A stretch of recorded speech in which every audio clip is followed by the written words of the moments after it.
तुम्ही ब्रेडचा असा उपमा कधी खाल्ला नाही ना, तर मग व्हिडिओ शेवटपर्यंत नक्की पहा।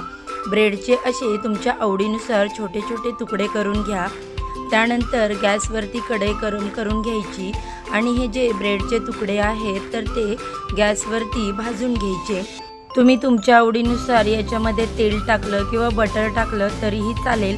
मी फक्त असेच ब्रेडचे तुकडे भाजून घेतलेले आहेत। ब्रेडचे तुकडे भाजून झाले की ते लगेचच असे साईडला एका प्लेटमध्ये काढून घ्यायचे। कढईमध्ये तेल गरम करायला ठेवायचं।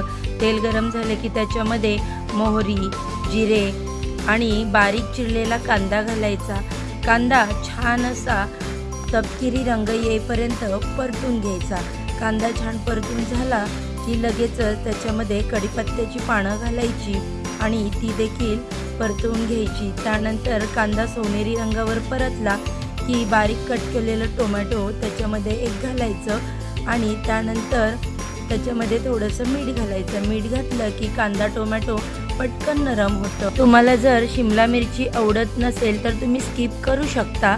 मी इथे एक छोटीशी शिमला मिरची देखील कट करून टाकलं। त्यानंतर सगळे बेसिक मसाले म्हणजे हळद पावडर, घाटी मसाला, तुम्हाला हवं असेल तर तुम्ही याच्यामध्ये पावभाजी मसाला, किचन किंग मसाला सुद्धा वापरू शकता।